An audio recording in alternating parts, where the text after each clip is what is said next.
صفحہ نمبر 151 مجید امجد 19ویں صدی کے ربع آخر میں انجمن پنجاب کے تحت مولانا آزاد اور حالی نے جدید شاعری اور نظم کا جو پیچ کاش کیے تھے 20ویں صدی کے نصف اول تک آتے آتے انہوں نے شجر سایہ کی طرح اردو ادب کو ٹھنڈی میٹھی چھاؤں فراہم کرنے کے لیے اپنی شاخیں پھیلائیں۔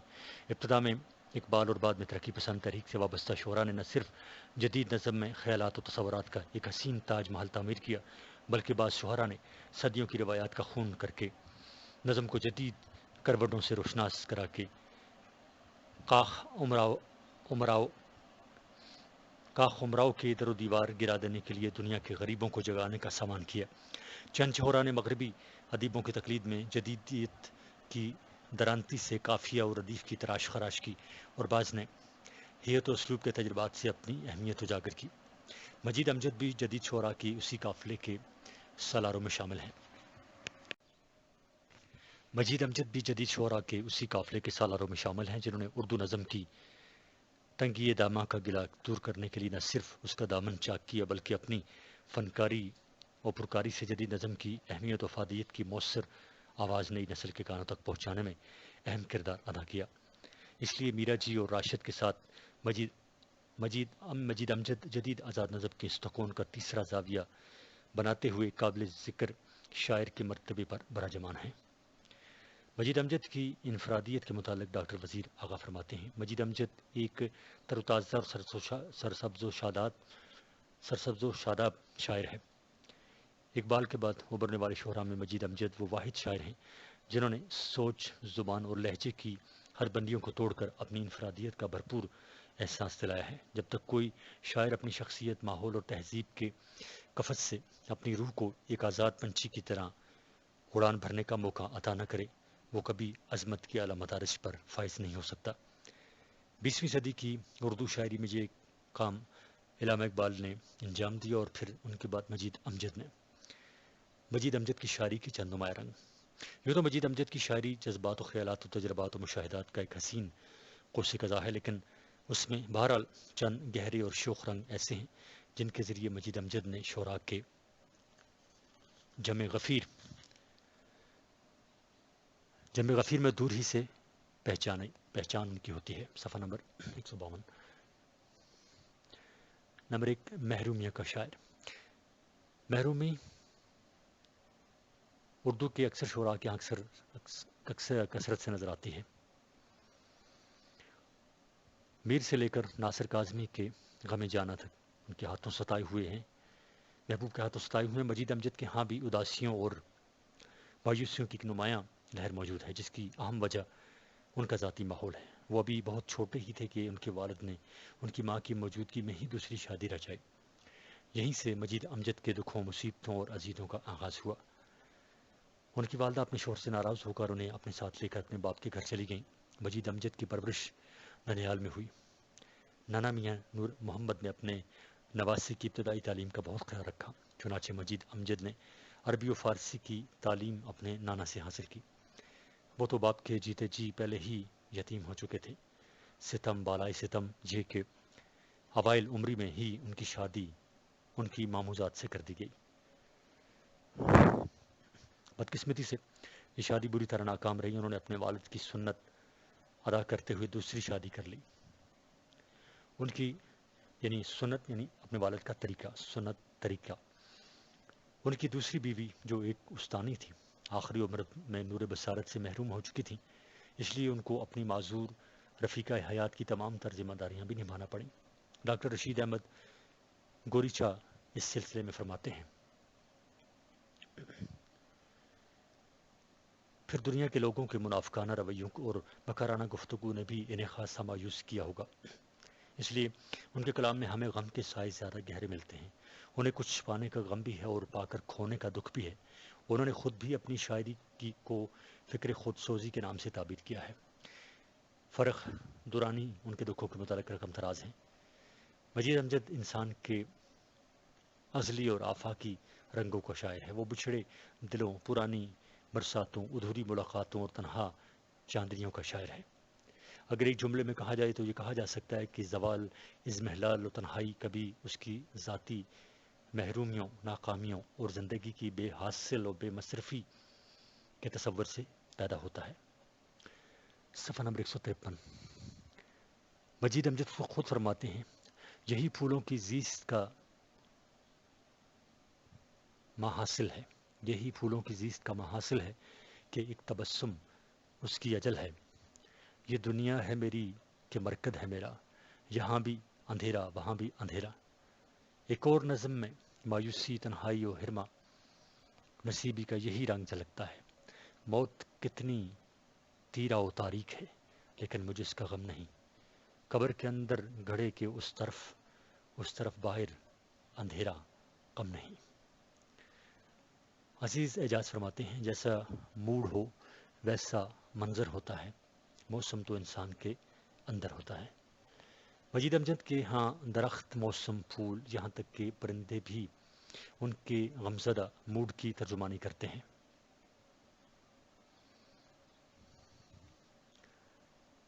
ایک نظم بن کی چڑیا میں وہ چڑیا کو اپنی مانند تنہا محسوس کرتے ہیں۔ اجاڑا اور ویران میدانوں میں اس کی آواز گونجتی ہے، لیکن افسوس کہ وہاں اس کا دکھ بانٹنے والا کوئی بھی موجود نہیں۔ اسی طرح شاعر یہ محسوس کرتے ہیں کہ وہ بھی ایک اجنبی ماحول میں زندگی گزار رہے ہیں، جہاں ان کے احساسات، جذبات اور باتیں سمجھنے والا کوئی نہیں، اور وہ انسانوں کی اس بھیڑ میں بالکل اکیلے ہیں۔ نظم کی چند اشعار دیکھیے اور اس میں تنہائی کا کرب اور اکیلے پن کے عذاب کو محسوس کیجیے۔ صبح سویرے بن کی چڑیا من کی بات بتائے، جنگل میں سرکنڈوں کی کومپل پر بیٹھی گائے، کیا گاتی ہے کیا کہتی ہے کون اس بھید کو جانے، دور کے کس اندیکھے دیس کی بولی بولے، کون سنے یہاں کون سنے راگ اس کے راگ البیلے، سب کے سب بہرے ہیں میدان وادی دریا ٹیلے، ظالم تنہائی کا جادو ویرانوں پر کھیلے۔ صفحہ نمبر 152۔ دور سرابوں کی جھلمل روحوں پہ آگ انڈھیلے، نوک نوک خار کھلنڈرے ہرنوں کو کلیائے، گانے والی چڑیا اپنا راگ الاپے جائے۔ ڈاکٹر وزیر آغا اپنے ایک مضمون مجید امجد ایک درد مند دل میں فرماتے ہیں، اگر مجھ سے پوچھا جائے کہ مجید امجد کی شاعری میں کون سا جذبہ اپنی ساری گہرائی اور تنوع کے ساتھ ابھرا ہے تو میں کہوں گا کہ درد مندی۔ مجید امجد کی شاعری کا سب سے فعال، سب سے حسین جذبہ ہے، اور یہ جذبہ محض ایک طبقے کے لیے نہیں، اس کی سرحد اتنی وسیع ہے کہ اس کے دائرے میں جمادات، حیوانات، حشرات الارض، پھل پھول اور بچے سب سمٹ آئے ہیں، حتیٰ کہ زندگی اور موت کے جملہ مظاہر کا بھی اس نے احاطہ کر لیا ہے۔ مجید امجد کی دردمندی کا ایک شخصی فعل ہے جو اس کی باطن کا ایک زاویہ ہے، جس کے پس منظر میں مجید امجد کا یہ احساس بہت واضح دکھائی دیتا ہے کہ کائنات کے جملہ مظاہر قاشوں، صنفوں، نمونوں اور چہروں میں تقسیم ہونے کے باوجود ایک ہی پراسرار حقیقت کے مختلف رنگ ہیں، اور جب ان میں سے کسی ایک رنگ کو تکلیف پہنچتی ہے تو دوسرے انگ بھی اس سے ضرور متاثر ہوں گے۔ مجید امجد اپنی زندگی میں پھر اپنی شاعری میں اس عظیم و لازوال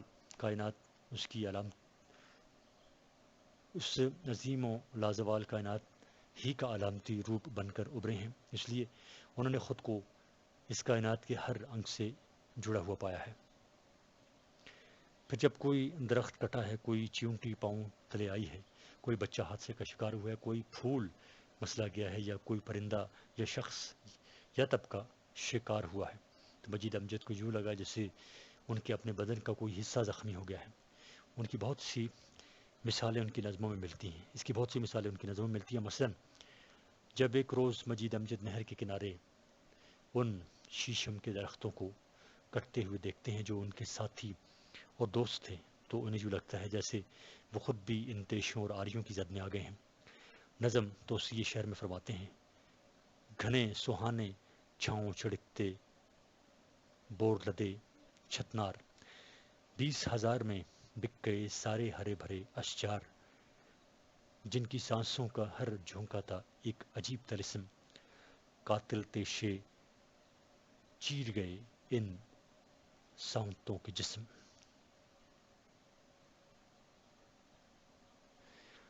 صفحہ نمبر 156۔ سبھی دھوپ کے زرد کفن میں لاشوں کے انبار، آج کھڑا میں سوچتا ہوں اس گاتی نہر کے دوار، اس مقتل میں صرف ایک میری سوچ لہکتی ڈال، اس پر بھی اب کاری ضرب ایک اے آدم کی آل۔ صفحہ نمبر 155 ہی جاری ہے۔ مجید امجد کی نظموں میں انسان کی بے بذاتی، بے چارگی اور بے بسی کا ذکر اکثر ملتا ہے۔ ان کی نظمیں بھرپور اور گہرا اثر چھوڑتی ہیں۔ گلی کا چراغ، دستک، طلوع فرض، دور کے پیڑ، زندگی بے بندگی، جاروب کا شور، آٹوگراف ان کی ایسی ہی نظمیں ہیں۔ نظم آٹوگراف میں شاعر کی بے بذاتی، قسم پرسی اور بے بسی کا شدید دکھ اس وقت ظاہر ہوتا ہے جب لڑکیاں کرکٹ کے کھلاڑی سے آٹوگراف لیتی ہیں اور شاعر کو کوئی توجہ نہیں دیتی۔ اس نظم کی یہ مصرع دیکھیے: وہ ایک باؤلر مہوشوں کے جمگٹوں میں گر گیا، وہ صفائی بیاض پر بسد غرور کرک گہری پھری، حسین کھلکھلاہٹوں کے درمیان وکٹ گری۔ اس کے بعد شاعر اپنا اور کھلاڑی کا موازنہ کرتے ہوئے فرماتے ہیں: میں اجنبی میں بے نشاں، میں آپائے بگل، نہ رفت مقام ہے نہ شہرت دوام ہے، یہ لوہ دل، نہ اس پہ کوئی نقش ہے نہ اس پہ کوئی نام ہے۔ مجید امجد کی اداسی و حرمان نصیبی اور اردو شاعری کی روایتی کم سے قطن مختلف ہے، کیونکہ وہ کہیں بھی زندگی کی منفی قدروں کی حمایت کرتے نظر نہیں آتے۔ اس لیے احمد ندیم قاسمی مجید امجد کے مجموعہ کلام لوہ دل کے دیباچے میں فرماتے ہیں: جس شاعر نے بہاروں کے صوب میں عمر کاٹی ہو، اس کا صبح نو پر اعتماد بھی ڈگمگا جاتا ہے، مگر مجید امجد ایسا نہیں کر سکا۔ اس کا سوگ مجرد نہیں ہے، اس سوگ میں نشاط کی حسرت چھپائے نہیں چھپتی، اس کے کرب میں شہر طرب تک پہنچنے کے تجور ہیں۔ صفحہ نمبر 156۔ 2. مجید امجد کا فلسفہ زمان۔ مجید امجد کی نظموں سے یہ تاثر ابھرتا ہے کہ ان کے پاس ماضی اور مستقبل کے مقابلے میں زمانہ حال کی اہمیت زیادہ ہے، لیکن حقیقت میں وہ مستقبل کا شاید تصور کیا جاتا ہے۔ ان کے ہاں حال کی جو اہمیت ہے وہ اس حوالے سے عیاں ہوتی ہے کہ حال کو سماجی اور معاشرتی ماحول کے آئینے میں مستقبل کی پیش بینی کرتے ہیں۔ وہ اپنے حال کی تلخیوں اور عصری حالات کا اظہار بڑے دکھ سے کرتے ہیں اور مستقبل میں ایک بہتر معاشرے کی خواہش رکھتے ہیں۔ حال ان کا ایک ایسا آئینہ ہے جس میں وہ مستقبل کی جھلکیوں کا مشاہدہ کرتے ہیں۔ ڈاکٹر انور سدید مجید امجد کے اس وصف کے بارے میں فرماتے ہیں: مجید امجد تو اس عمل میں صرف ایک حوالہ ہے جس نے اشکوں سے شاداب زندگی کی دو چار صبحوں سے صبحائے امروز کشی کی اور ہمیں وہ سب کچھ دیکھنے کی دعوت دی جو ہماری نظروں کی زد میں نہیں تھا۔ ان کی نظم امروز کے مطالعے سے اس امر کا بخوبی اندازہ ہوتا ہے کہ شاعر کے ہاں حال کی کتنی اہمیت ہے۔ ابد کے سمندر کی ایک موج جس پر میری زندگی کا کمل تیرتا ہے، کسی انسنی دائمی راگنی کوئی تان، آزردہ آوارہ برباد، جو دمبر کو آ کر میری الجھی سی سانسوں کے سنگیت میں ڈھل گئی ہے۔ زمانے کی پھیلی ہوئی ہے بے پناہ وسعتوں میں یہ دو چار لمحوں کی میاد، طلوع و غروب میں ہو مہر کی جاودانی تسلسل کی دو چار کڑیاں، جو کچھ کے میرے زمانے میں ہے اور جو کچھ کے اس زمانے میں ہوں اور جو کچھ کے اس زمانے میں ہوں، یہی میرا حصہ۔ اول سے ابد کے خزانوں سے ہے، ازل سے ابد کے خزانوں سے ہے، بس یہی میرا حصہ، یہی کچھ ہے لے دے کے میرے لیے اس خرابات شام و سحر میں، یہی کچھ۔ مجید امجد کے ہاں وقت کا تصور مجرد نہیں، بلکہ ان کے بہاؤ میں انسان اور کائنات کی حیثیت اور اس کی روانی کے اثرات و نتائج ہیں۔ مجید امجد کی شاعری کا مطالعہ اور تجزیہ ان کی زندگی کے حالات اور شعری مزاج کو سامنے رکھ کر کیا جائے تو ان کے ہاں زندگی کے تسلسل کا فلسفہ نظر آتا ہے۔ ان کا یہ فلسفہ زمان سے وابستہ ہے۔ ان کے نزدیک وقت ایک اضافی قدر ہے، صفحہ نمبر 157، جو ہر وقت حرکت میں رہتی ہے۔ اس اضافی قدر کی وجہ سے وہ معاشرے، سماج اور کائنات کو متاثر کرتے ہیں۔ وقت بحیثیت کل ایک جدید تصور ہے، مگر اس کے اندر لاکھوں صدیوں کے طلسمات چھپے ہوئے ہیں۔ زندگی میں ہنسی، خوشی، جبر و قدر، تلخی و شیرینی، روز و شب کے انہی طلسمات کا نتیجہ ہے۔ وقت کے حوالے سے ان کی نظم، وقت کے چند اشعار ملاحظہ کیجیے۔ وقت ہے ایک سریم بے دیوار، وقت کے دوار آنکھوں میں صدا، رقص کرتے ہوئے گزرتے ہیں دائروں میں ہزار ہا ادوار۔ بیتی بات اور آنے والی آن، امروز اور فردا، سب زمانے تمام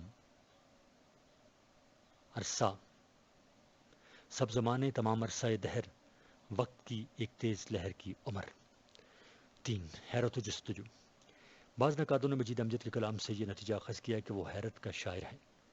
مجید امجد کی شاعری کا ایک اور نمایاں اور منفرد پہلو ان کا پرتجسس، متخیر کن اور حیرت و استعجاب کا عنصر ہے، جو ان کی نظم کے اندر اندرون اور بیرون دونوں ملکوں جو ان کی نظم کے اندرون اور بیرون دونوں جگہوں پر جاری و ساری نظر آتا ہے۔ ڈاکٹر رشید احمد گوریچھا مجید امجد کی نظم کے اس پہلو کی وضاحت کرتے ہیں۔ مجید امجد کے ہاں اس کا اظہار کس طرح ہوا ہے؟ دنیا میں ہمارے ارد گرد جو کچھ ہو رہا ہے، باشعور اور حساس لوگوں کو وہ اپنی طرف متوجہ کرتا ہے۔ آسمان پر شمس و قمر بھری، زمین سے خوشبودار پھولوں کا وجود، یہ سب مظاہر کائنات اور مناظر قدرت انسان کو مبہوت کر دیتے ہیں۔ اب بعض لوگ تو حیرتوں میں ایسا گم ہوتے ہیں کہ اپنی ہستی کو بھی فراموش کر دیتے ہیں۔ تصوف اور مابعد الطبیعیات کی بنیاد ہی حیرت پر ہے۔ یہ علوم حیرت کی کچھ منزلیں طے ضرور کرتے ہیں، لیکن ہر حیرت کا فقدان ان سے وابستہ نہیں ہوتا،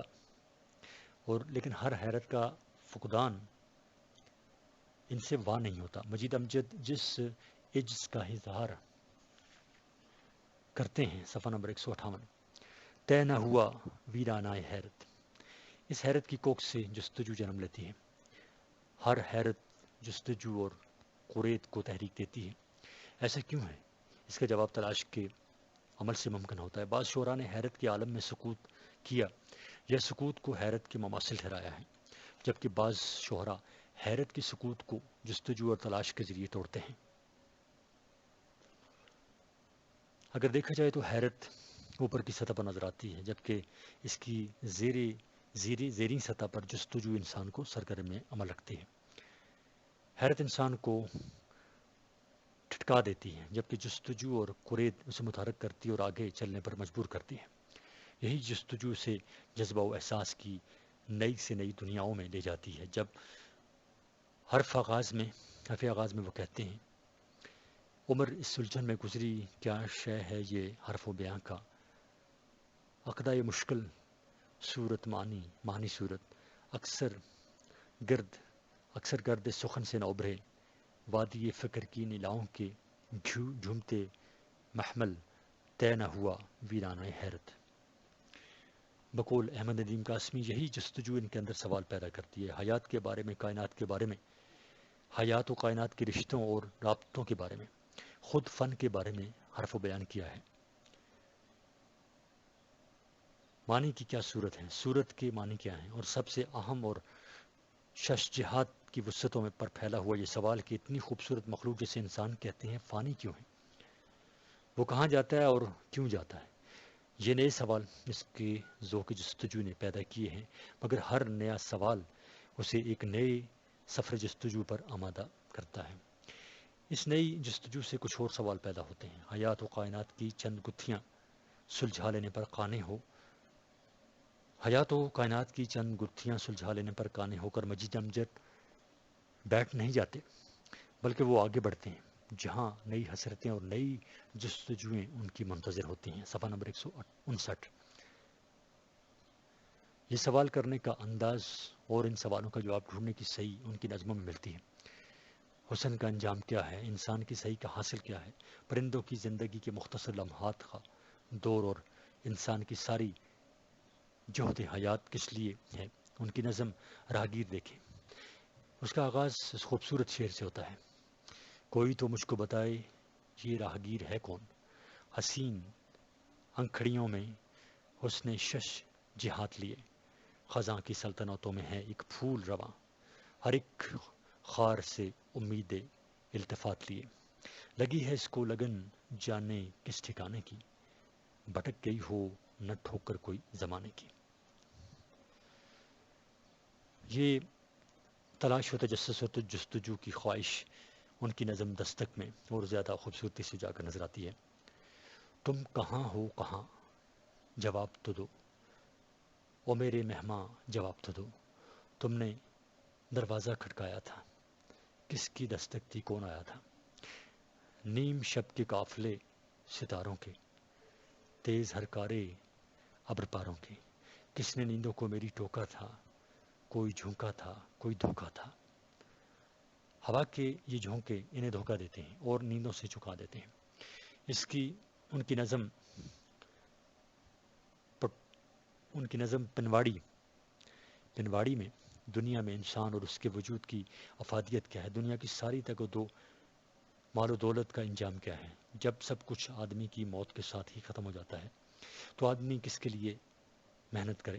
یہ سوالات ایک کرید کو جنم دیتے ہیں۔ اس کرید کا جواب مجید امجد جو دیتے ہیں: کون اس کتی کو سلجھائے دنیا ایک پہیلی، صفحہ نمبر 161، سب معاف کیجیے گا، صفحہ نمبر 160۔ وہ 2 دن ایک پھٹی چادر میں دکھ کی آندھی جھیلی، 2 کڑوی سانسیں 2 چلموں کی راکھ اونڈھیلی، اور پھر اس کے بعد نہ پوچھو کھیل جو ہونی کھیلی۔ پنواڑی کی ارتھی تھی بابا اللہ بیلی،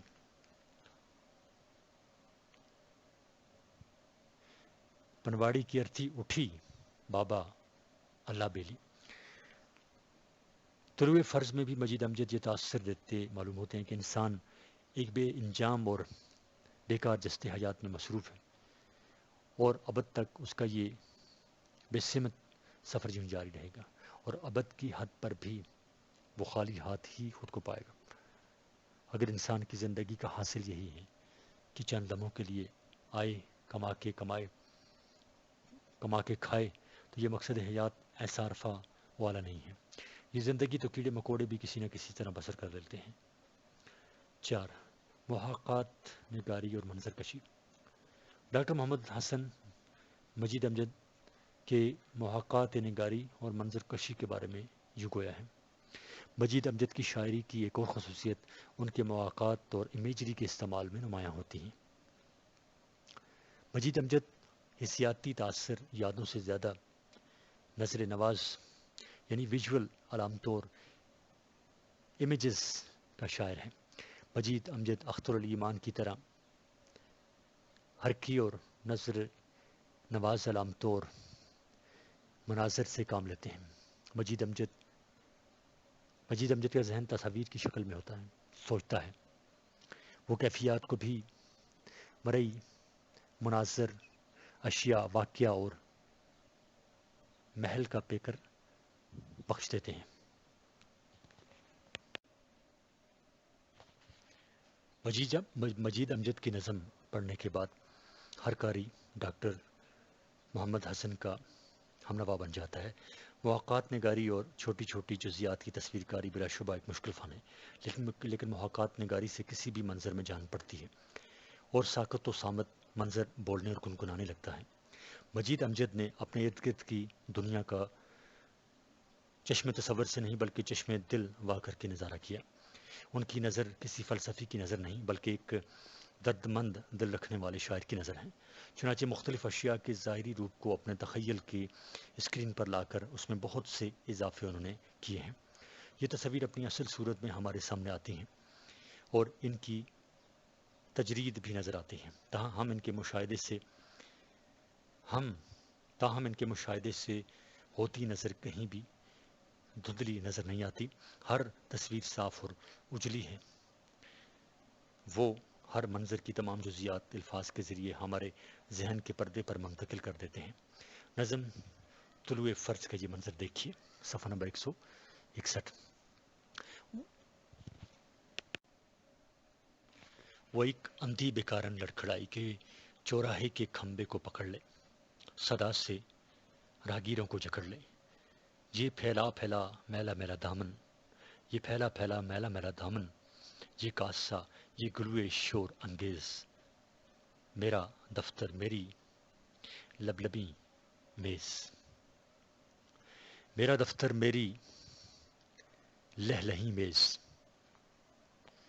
مجید امجد کی ایک نظم کوہستانی سفر کے دوران میں ایک مکمل تصویر بناتی ہے، اور کنواں مقبرہ جہانگیر میں بھی مجید امجد کا ذہن تصویروں میں سوچتا ہوا معلوم ہوتا ہے۔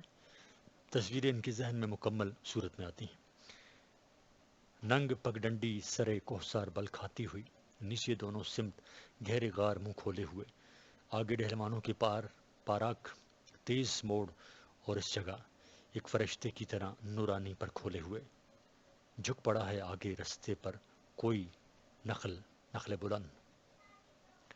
مجید امجد کی منظر کشی کے متعلق ڈاکٹر خواجہ محمد زکریا فرماتے ہیں، مجید امجد کی شاعری میں فطرت کی گناگوں اور انسانی روابط کے گہرے مشاہدے کا احساس ہوتا ہے، اور وہ اندھیرے کی امیجری کو چھوڑ کر اجالوں کی دنیا میں لوٹ آتے ہیں۔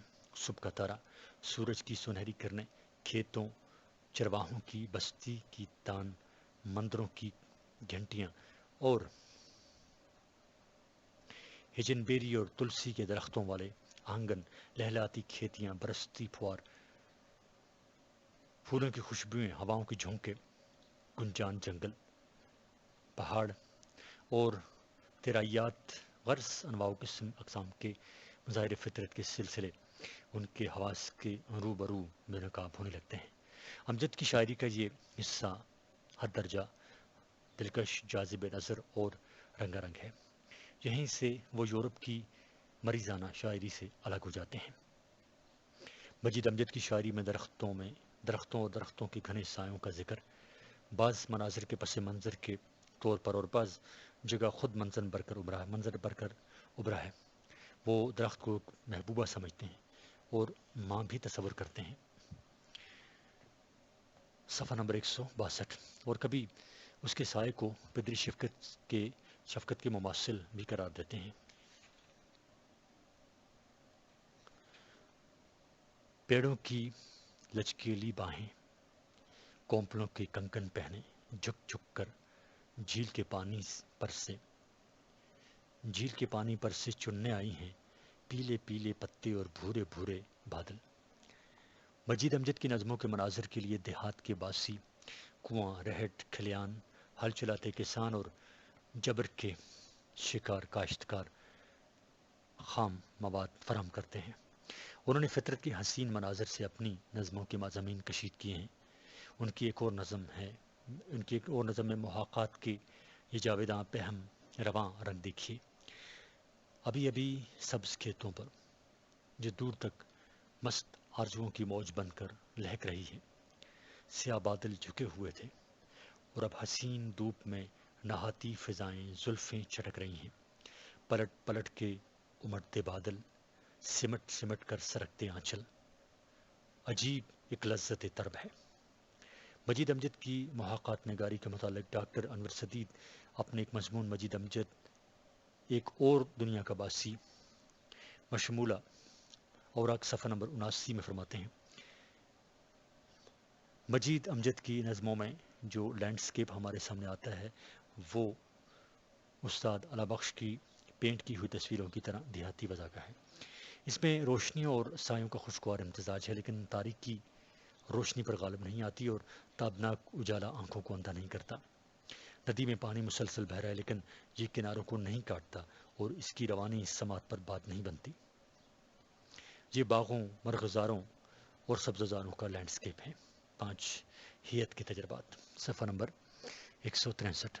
نظم کی گوناگوں اشکال کے سودائی ہونے کی وجہ سے مجید امجد نے جو منظومات لکھی ہیں ان میں ہیت اور فارم کے بہت سے نئے تجربات ملتے ہیں، لیکن ان کے تجربات پر بات کرنے سے پہلے ضروری ہے کہ یہ معلوم کیا جائے کہ ہیت کیا ہے اور صنف کیا ہے، اور دونوں کے درمیان بنیادی فرق کیا ہے۔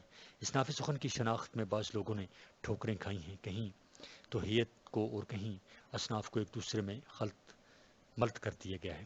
بعض اوقات سیدھی اور واضح ہیتوں کو بھی اصناف سخن سمجھ لیا جاتا ہے، اس لیے ان کے درمیان فرق ضروری ہے۔ مثال کے لیے ہم یہ بتا دیتے ہیں کہ نظم ایک صنف ہے اور مخمس، مستس، ربائی، قطع وغیرہ میں اس کی مختلف ہیتیں ہیں۔ اب اگر کوئی شخص مخمس کو مستس سے الگ صنف سخن قرار دے گا تو وہ غلطی پر ہوگا، کیونکہ صنف تو صرف نظم ہے۔ جہاں تک مجید امجد کا تعلق ہے، وہ نظم کی کسی ایک ہیت تک محدود نہیں رہے۔ پابند اور معرہ نظم سے لے کر آزاد نظم اور نثری نظم تک ہر قسم کی نظم لکھنے کے تجربات کیے۔ انگریزی ہیتوں کو بھی اردو میں لکھنے کا تجربہ کیا اور مروجہ ہیتوں میں تبدیلیاں بھی کیں۔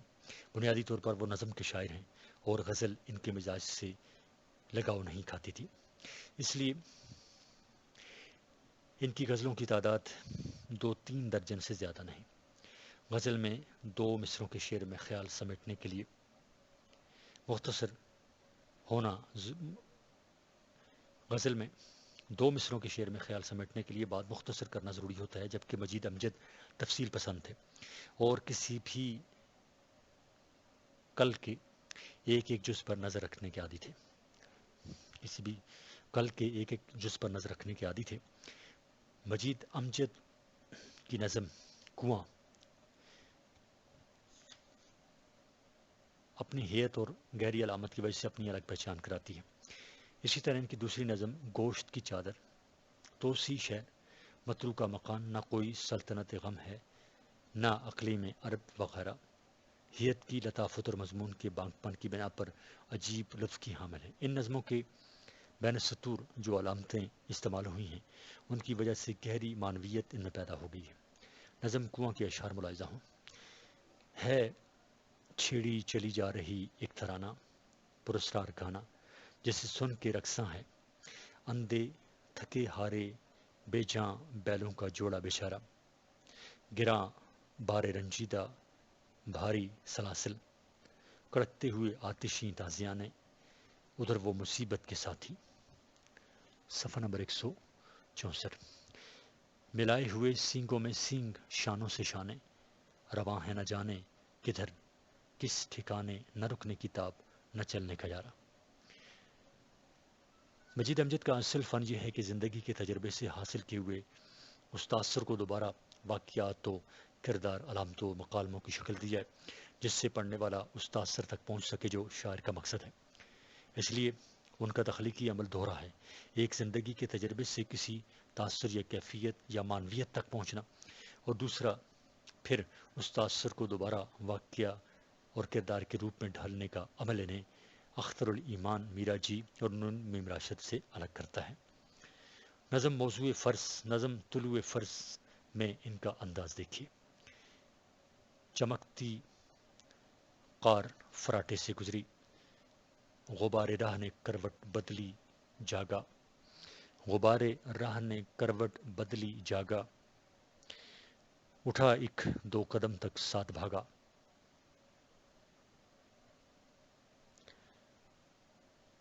پیا پہ ٹھوکروں کا یہ تسلسل، یہی پرواز بھی افتاد کی بھی، متاع زیست اس کی بھی میری بھی، گلستان میں کہیں بھنورے نے چوما، گلوں کا رس شرابوں سا نشیلا، کہیں پر گھونٹ ایک کڑوا کسیلا۔ مجید امجد نے جزیات میں ترتیب اور توازن پیدا کر کے اچھوتے موضوعات کے لیے راستہ ہموار کیا ہے۔ وہ خیال کو مصروں اور قافیوں میں توڑتے ہیں اور اس طرح جو تکرار و توالت پیدا ہوتی ہے اس سے گھبراتے نہیں، بلکہ اس سے فائدہ اٹھانے کی کوشش کرتے ہیں۔ ان خلاؤں کو خوش تراکیب اختراعوں اور چھوٹے چھوٹے اشاریہ ٹکڑوں میں بانٹنے کا رجحان ان کی ابتدائی نظموں میں نظر آتا ہے، جس سے یہ اندازہ لگایا جا سکتا ہے کہ وہ پرانی ہیتوں کے مقاصد اور مفاہیم کو سمجھنے کے درپے ہیں۔ ایسے میں ان کی نظم غزل کے بہت قریب آ جاتی ہے، مگر یہ قرب زیادہ تر قوافی کی ترتیب سے آگے نہیں رہ پڑتا۔ چھوٹے چھوٹے قطعے اور مثنویاں ان کی نظموں میں اپنے ساتھ شعری فضا کا فہم و ادراک لے کر آئی ہیں، اور اس طرح ان کا نقطۂ نظر آگے بڑھتا ہے۔ صفحہ نمبر 165۔ مجید امجد کے عروض اور تکنیک میں کیے گئے تجربوں اور ترتیب ارکان کے سلسلے میں ان کی نظمیں جہاں کیسر و جم، بس اسٹینڈ، طلوع فرض اور حوث مسیحا پیش کی جا سکتی ہیں۔ وہ مکالموں کا باقاعدہ استعمال کرنے کے بجائے کبھی کبھی ان میں منظر کشی، کردار نگاری اور مکالموں کو خلط ملط کر کے افسانے، ڈرامے اور تھوڑی بہت فلمی تکنیک تک اپناتے ہیں۔ ڈاکٹر رشید احمد گوریجا اس سلسلے میں رقم تراز ہیں۔ مجید امجد کے بارے میں نقادوں کا متفقہ فیصلہ ہے کہ اس نے ہیئت کے نئے تجربے کیے ہیں۔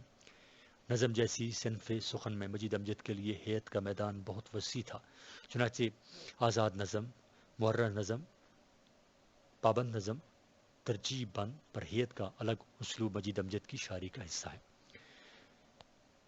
مجید امجد نے مثنوی کے مروجہ ہیئتوں کو اکثر نظموں میں مکمل طور پر استعمال کیا ہے۔ البتہ جو فرق ان کے ہاں اور روایتی مثنوی ملتا ہے وہ یہ ہے کہ اس ہیئت میں ان کی جو بیشتر نظمیں ملتی ہیں ان میں اکثر اوقات اشعار اپنا الگ مفہوم نہیں رکھتے، بلکہ ہر شعر مفہوم کو آگے بڑھاتا ہے اور تمام اشعار مل کر ایک اکائی بناتے ہیں اور نظم کے خیال کو مکمل کرتے ہیں۔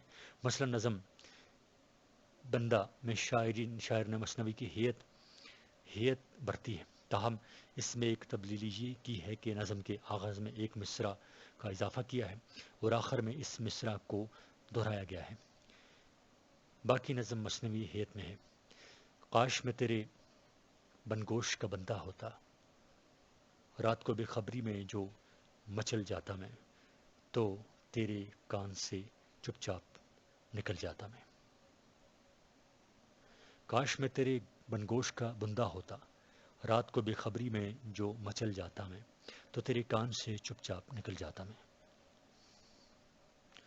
اور آخر میں کہتے ہیں، یوں تیری قربت رنگین کے نشے میں مدہوش، یوں تیری قربت رنگین کے نشے میں مدہوش، عمر بھر رہتا میری جان میں تیرا حلقہ بگوش، کاش میں تیرے بن گوش کا بندہ ہوتا۔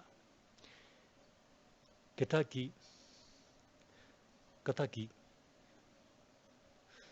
ہیئت میں امجد کی جو نظمیں ہیں ان میں سے اکثر نظموں میں شاعر نے یہ تبدیلی کی ہے کہ کتا کی ہیئت میں پوری نظم ہونے کے باوجود آخر میں وہ ایک شعر مثنوی کی ہیئت میں لاتے ہیں۔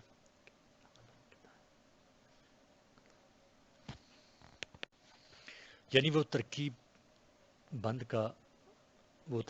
کا بند بناتے ہیں۔ اگرچہ ترکیب بند کا صرف ایک بند لکھنے کا رواج نہیں، یوں یہ ان کا اپنا انداز ہے۔ صفحہ نمبر 166۔ اس ہیئت میں ان کی نظمیں ہیں، اس ہیئت میں ان کی کئی نظمیں ہیں، ان میں راہگیر، بیائی ہوئی، سہیلی کا خط، التماس اور خودکشی وغیرہ شامل ہیں۔ خودکشی کے یہ اشعار دیکھیے۔ ہاں میں نے بھی سنا ہے تمہارے پڑوس میں کل رات ایک حادثہ قتل ہو گیا، ہاں میں نے بھی سنا ہے کہ ایک جام زہر کا دو جیونوں کی ننھی سی نو کا ڈبو گیا،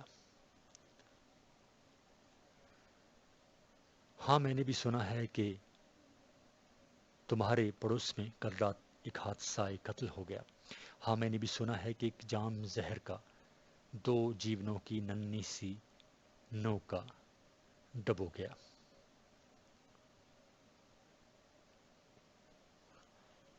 آخری اشعار یہ ہیں۔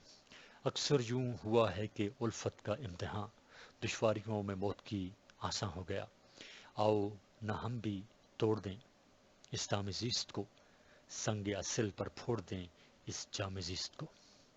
مجید امجد نے مغربی ہیتوں سے بھی کافی استفادہ کیا ہے۔ ان کی بہت سی نظمیں انگریزی ہیتوں سے ماخوذ ہیں، بالخصوص نظم اسٹینزا کی ہیت کو انہوں نے بہت استعمال کیا ہے۔ ایک نظم اسٹینزا کی ہیت میں ہے، اس کے پہلے 4 بند تو 4 مصروں پر مشتمل ہیں، لیکن 5ویں بند میں 8 مصرے ہیں اور چھٹے میں 3 مصرے ہیں۔ ایک بند دیکھیے، زیست امکانات کا ایک ہیر پھیر، کیا عجب ہے میرے سینے کا شرر، ایک تمنا نے بغل گیری کے ساتھ وقت کے مرکٹ پہ باہیں کھول دے، ایک نرالی صبح بن جائے یہ رات۔ ملی جلی ہیتوں میں بھی انہوں نے کئی نظمیں لکھی ہیں۔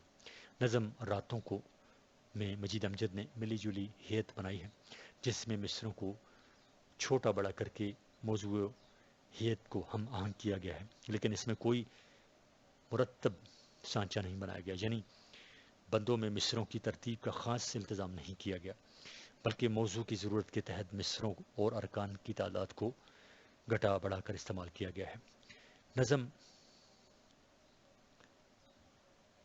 نظم نزادنوں میں انہوں نے بہت ہی عجیب و مترنم ہیت بنائی ہے۔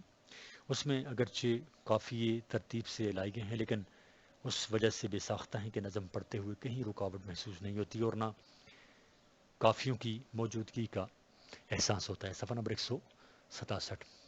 بلکہ ساری نظم میں ایک فطری بھاؤ اور روانی موجود ہے۔ اس نظم میں بھی مصروں کی تعداد کو گھٹا بڑھا کر استعمال کیا گیا ہے، یعنی یہ بھی ملی جلی ہیت میں ہے۔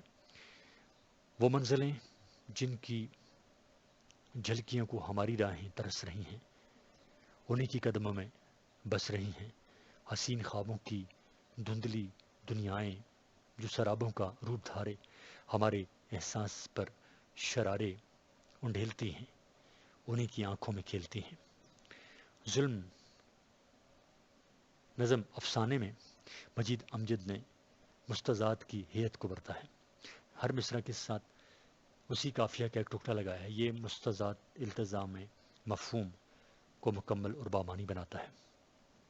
ہاں، یہ سب کچھ فقط آرائش افسانہ سہی، صورت دنیا نہ سہی، پھر بھی سچ پوچھو تو یہ آندھیاں چلتی بھی رہیں، کاش میں بھی تیری سوچوں بھرے نینوں میں جلوں، ایک افسانے میں ڈھلوں۔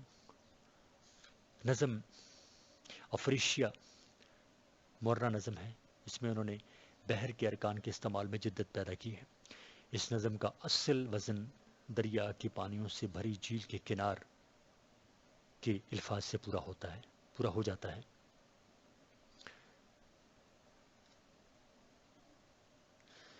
لیکن مجید امجد نے کنار کی بجائے کنارے لکھا ہے، یعنی اصل وزن میں ایک حرف کا اضافہ کیا ہے، اور یہ اضافہ نظم کے تمام مصروں میں موجود ہے۔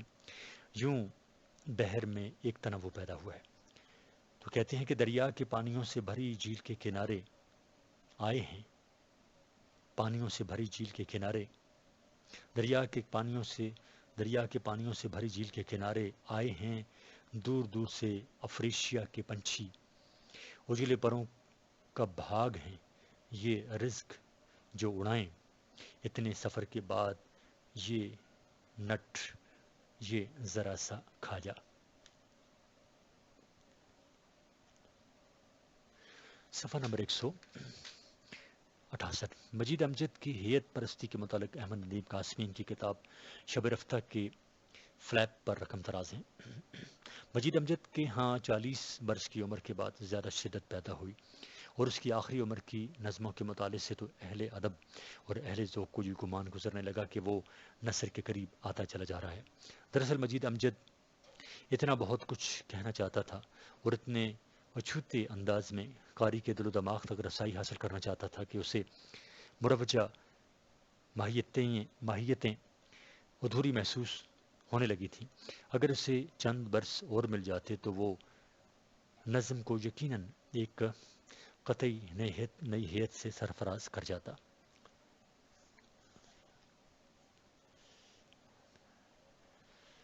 نمبر 6، نثری نظم۔ بعض نقاد نثری نظم کو تضییع اوقات، شاعر کی تناسانی اور فنی تساہل پسندی سمجھتے ہیں، جبکہ ارسطو کا کہنا ہے کہ وزن شاعری کا زیور ہے، جزو لانفق نہیں۔ یہ قول درج کر کے فرق دورانی لکھتے ہیں، دراصل شاعری ایک خاص جذباتی و وجدانی اور جمالیاتی اعتبار سے چیزوں کو دیکھنے، محسوس کرنے اور ان کے ظہور کا نام ہے، وزن اور ردیف قافیے کا نام نہیں۔ اور یہ اظہار وزن کے بغیر بھی ہو سکتا ہے. یہی وجہ ہے کہ وزن کے بغیر یعنی نثر میں اعلیٰ شاعری ممکن ہے، اور وزن کے باوجود بھی بے جان اور بے کیف شاعری کی جا سکتی ہے، اور ہوتی رہی ہے اور ہو رہی ہے. نثری نظم کے موجود سرمایہ میں مجید امجد کی نثری منظومات بہت ممتاز، منفرد اور نمایاں نظر آتی ہیں. فرخ دورانی نے تو مجید امجد کو نثری نظم کا موجد اور مؤسس قرار دیتے ہوئے کہا کہ نثری نظم کی ابتدا اور ایک خاص حد اور خاص مقام تک تکمیل مجید امجد کی شاعری کا ترا امتیاز ہے. ان نثری نظموں میں کہیں کہیں بعض مقامات پر خود بخود ایک آہنگ اور وزن پیدا ہو گیا ہے جو فطری ہے اور عام موزوں وزن کی طرح پرتکلف ہے. ذیل میں نثری نظم کا ایک ٹکڑا ملاحظہ کیجیے. صفحہ نمبر 168 جاری ہے. باہر گیلی گیلی سڑکوں پر سرما کے محرم جھونکوں کے ساتھ تھوڑی دور پامال دھوپ میں جلا ہوں. باہر گیلی گیلی سڑکوں پر سرما کے محرم جھونکوں کے ساتھ تھوڑی دور پامال دھوپ میں جلا ہوں. مولا تیری مفتیں تو انسان کی جمگھٹ میں تھیں.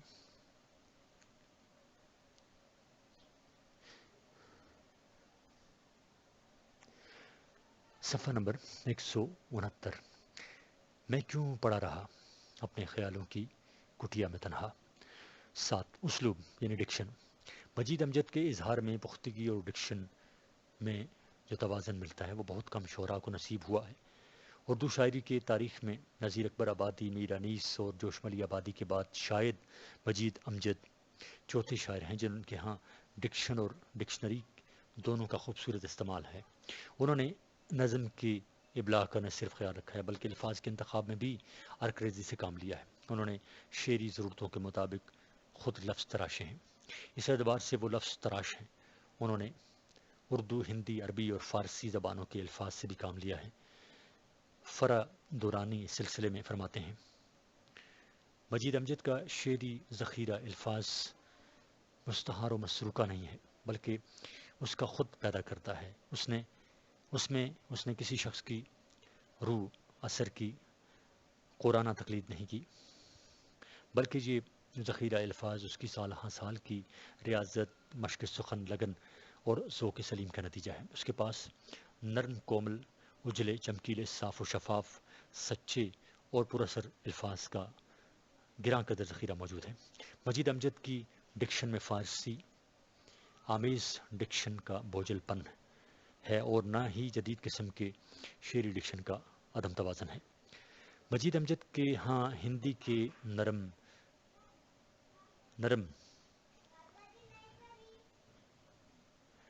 لچیلے اور شرمیلے الفاظ بھی ہیں اور فارسی کے پرمعنی ترکیب بھی ہیں. مجید امجد کے ہاں ہندی کے نرم، لچیلے اور شرمیلے الفاظ بھی ہیں اور فارسی کے پرمعنی تراکیب بھی. ان کے ڈکشن کو کسی اور کے ڈکشن سے خلط ملط نہیں کیا جا سکتا اور یہ ان کے صاحب طرز ہونے کا قطعی اور واضح ثبوت ہے. بعض اوقات وہ نظموں میں الفاظ کی تکرار سے منظر کشی اور موسیقیت کا کام بھی لیتے ہیں. یہ بند پڑھیے: ہائے سنہری تلے کی گلکاری والی چپلی، ہائے سنہری تلے کی گلکاری والی چپلی، جس سے جھانکے مست سہاگن مہندی چوری چوری، جس سے جھانکے مست سہاگن مہندی چوری چوری، جانے کتنی سندر ہوگی روپ نگر کی رانی، اف اف چپلی میں سکڑی سکڑی انگلیاں گوری گوری.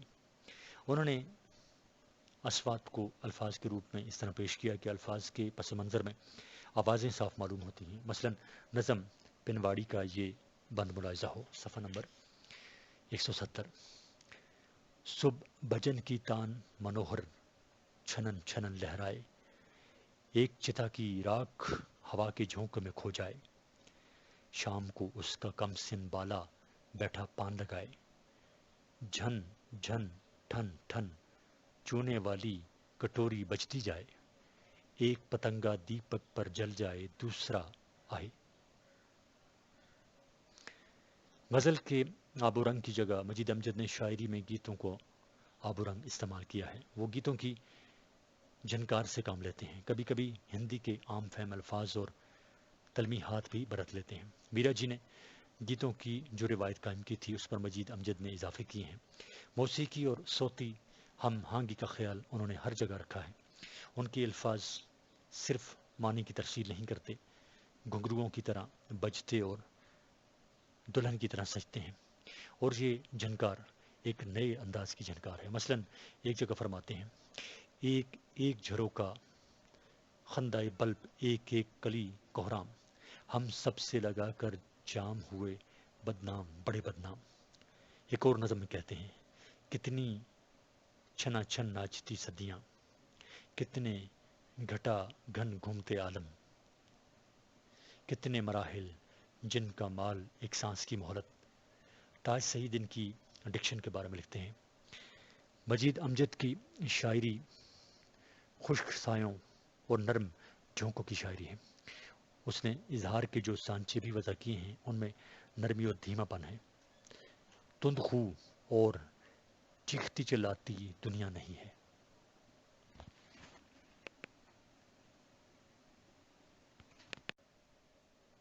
ایک اور نظم میں کہتے ہیں، کتنی چھنا چھن ناچتی صدیاں، کتنے کتنے گھٹا گھن گھومتے عالم، کتنے مراحل جن کا مال ایک سانس کی مہلت۔ تاج سعید ان کی تاج سعید ان کی ڈکشن کے بارے میں لکھتے ہیں، مجید امجد کی شاعری خشک سایوں اور نرم جھونکوں کی شاعری ہے۔ اس نے اظہار کے جو سانچے بھی وضع کیے ہیں ان میں نرمی اور دھیما پن ہے۔ تند خو اور چیختی چلاتی دنیا نہیں ہے۔ اس نے الفاظ اور حروف کو نگینے کی طرح اپنی شاعری میں استعمال کیا ہے۔ لفظ کی حرمت اور تقدیس کا مجید امجد بے حد قائل تھا، لہٰذا اس نے کسی لفظ کو بے آبرو نہیں کیا۔ اس نے حرف کی معنویت اور اس کے وقار کو قائم رکھا۔